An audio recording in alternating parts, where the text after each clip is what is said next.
I did read all of the story, but I didn't put it all in here because the video got too long, so if some parts don't make sense, it's because they were probably cut out. Sorry.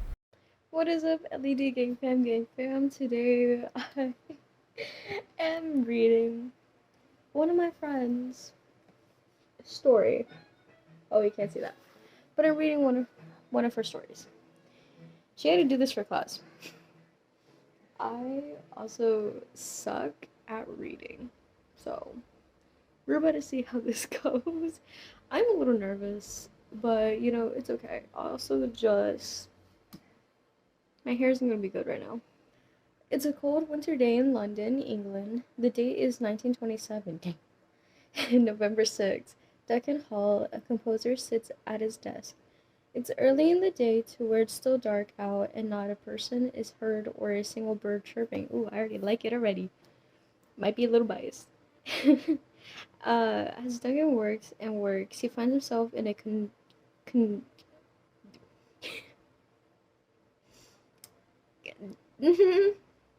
I know how to say it in my head. I don't know how to say it out loud. Conundrum? Maybe. His wife, Clementine Hall, jiggles. You're 15. You're almost 16. Don't you do that. Oh dear. Take a break, will you? I love Hamilton. So there's that. Obviously. Take a break. You overwork yourself too hard and end up depressed in the end. Same. What if I asked Isla to bring back Jonathan Greens? She's smart for a woman. The moment it finally clicks in her head what he said. You can't be serious. You wanna get ahead? No. Yes. Fools run their mouths off, wind up dead. You can't be serious. You're joking, right? Please tell me you're joking. Why would I joke about such an excellent idea? It's perfect. Plus, Green has only been dead for what, 3 weeks? Damn. Okay. So what, if I die and I'm only dead for like a week? Bring me back. Let's do it. I need to listen to Bouncy by ATEEZ one more time. I need to listen to Cats the Musical one more time. And all of Hamilton. Bam. Clem, come on. It's not lying to the public. Take it as he takes a minute to think of a good excuse. As giving me a little push. Don't you want your husband to do good?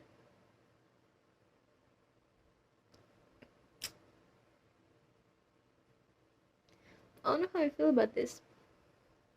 I feel about it some way. Just not sure what type of way. Fine. Go. Go and bring back the dead. But keep me out of it. Clementine turns away and storms out of Duncan's office, slamming the door behind her, leaving him alone to either rethink his choices or to go along with his plan. What do you think he's gonna do? Because this is a 6 or 7 page story. I think, personally, he's gonna, bring back the dead. Honestly, low-key amazing. Well, he's not doing it. A few moments pass and Duncan makes his final decision. He's going to go find Isla. Out the door he goes, not even thinking twice to tell his wife of his whereabouts. Okay. Red flag, green flag. If that was me, I wouldn't want to know. I'd be like, you know what? You do you. Keep me out of it. But if it makes you money, give me some of that. She opens her arms, going in for a hug, for a friendly greeting to which Duncan completely ignores. Okay. Sure. I mean, you're gonna ask her for something, but you're gonna ignore her trying to hug you? Sure. Do that if you want. I need you to bring back the dead. Now, if your friend came out of nowhere, first off, didn't greet you, nothing, walked into your house, said, hey, I need you to bring back the dead, would you? Would you? Would I? Depends on what friend. Some of them, absolutely. A few of them, I'd question. Because, like, why? What's the reasoning? I need to know the reasoning. The friend that did the story? Absolutely. If I knew how, I would. Who am I to bring back, huh? She asked, seeming a bit too enthusiastic about this whole thing.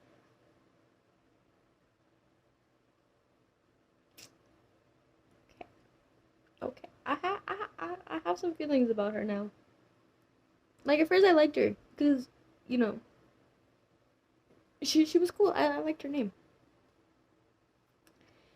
Okay, let's see. I don't know how long they've known each other. Bro said she's smart for a woman. That seems like something Trump would say. I apologize. I feel like I should be wearing red right now. It's Buc-ee's. Okay.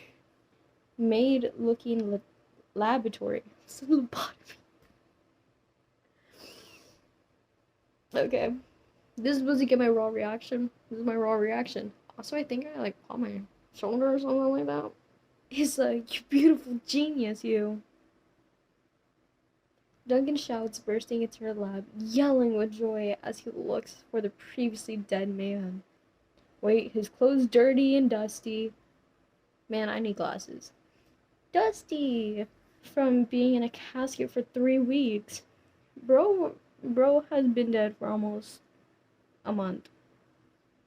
They couldn't have let him just rest in peace. Now, I don't understand if it's a week or 2, but 3?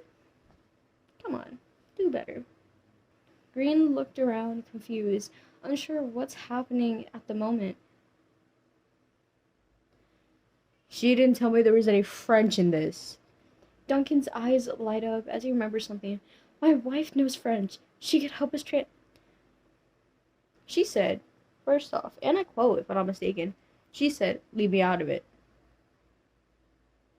I say leave the woman out of it. That's your problem.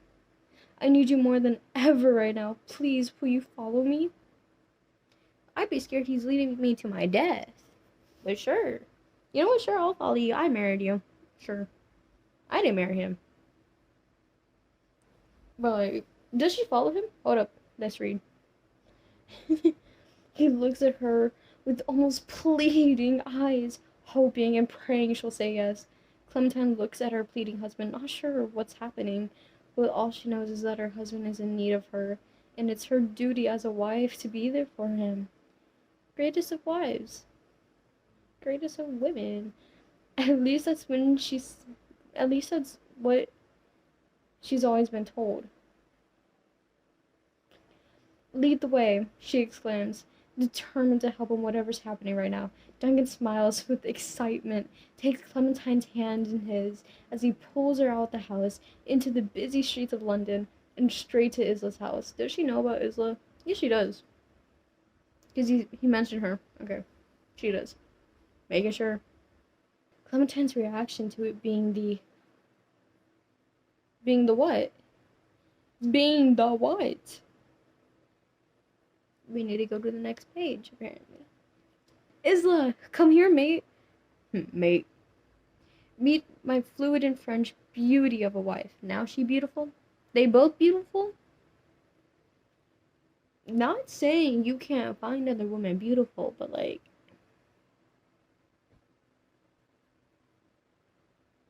I don't trust him. I really don't trust him. Water break. Go drink some water. And be a good human being. That's from Reese. Love water. Drink your water. You need water. It's a pleasure to be at your acquaintance, doll. Your doof of a husband should have introduced us ages ago. She can either be like a girl's girl or be one of those girls that like, how do I explain it? So like, if you have a boyfriend and you have a best friend and your best friend like, you know, is playful with him, you know, or is just kind of like, I'm so quirky, you know? They're still confused. Clementine's jaw drops. Her heart sinks.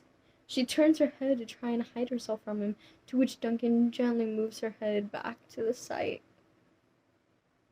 Without consent is crazy. No Chick-fil-A sauce? Sometimes I wonder what goes on in my own brain. Because I don't even know at this point. Duncan's face lightened as he grabs his wife and hugs her tighter than ever. Of course, when you need your wife, you'll hug her. Ah, that's my girl. I'm so grateful to have you in my life. He releases her and pushes her closer to Greens. I don't like this. I love the story. Don't like the person. Don't like this guy. Love the person that made it.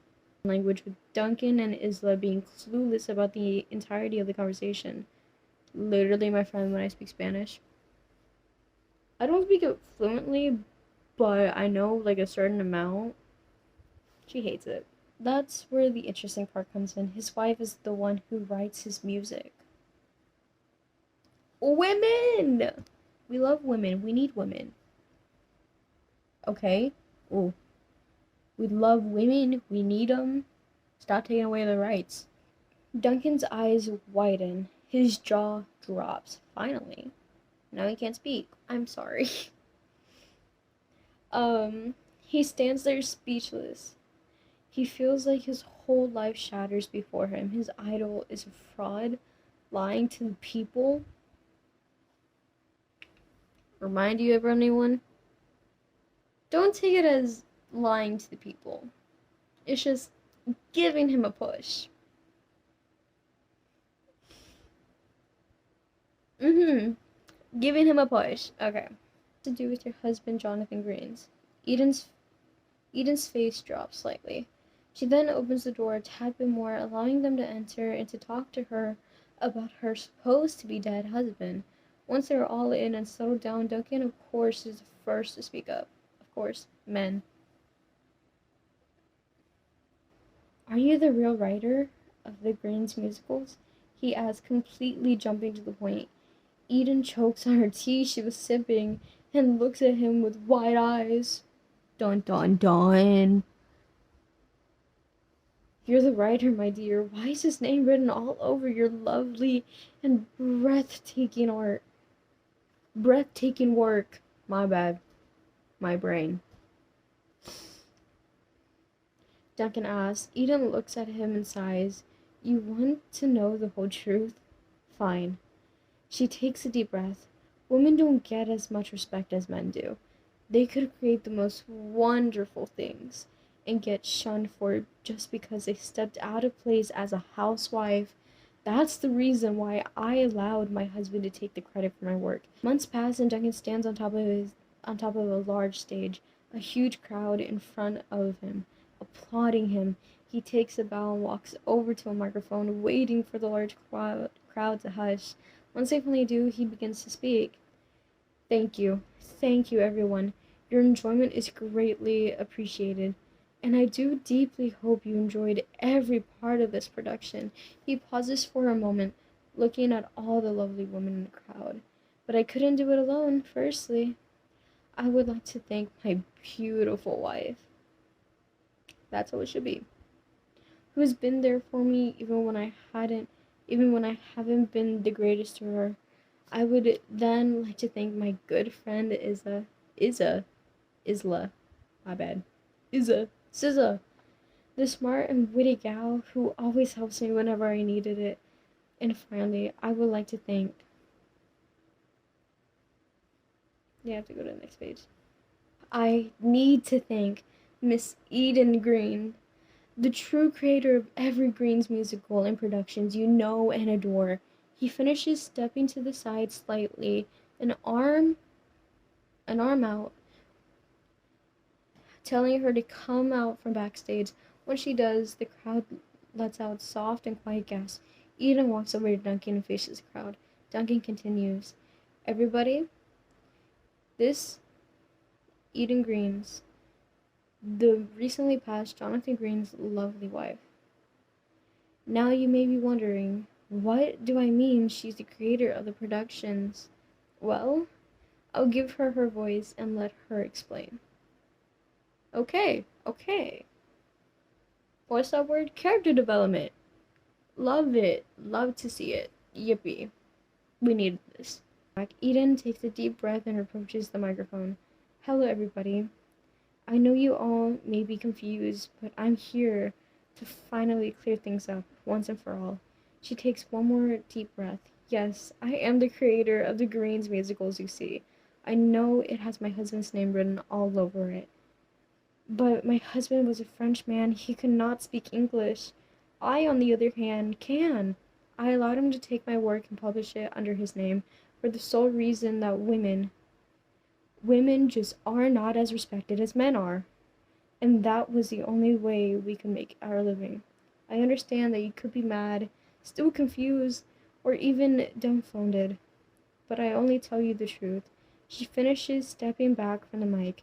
The crowd all stare. When suddenly an applause can be heard that led to more and more until the whole crowd was filled with loud clapping and cheers. They loved her. Well, the majority did. Some people walked out angrily. Most stayed and applauded her. Well, it's a start. And that's it. Oh my god. Ooh! Oh my god. Okay. I really like that. That was me reading The Lovely Story by Nevaeh Noel Ellison. It was amazing. I loved it. I need more of it. I might ask them to write a longer story. It was really good. Absolutely amazing. If she doesn't get an A, that teacher's doing something wrong. But anyways, that's all for today. LED Gang Fam. Goodbye. Okay.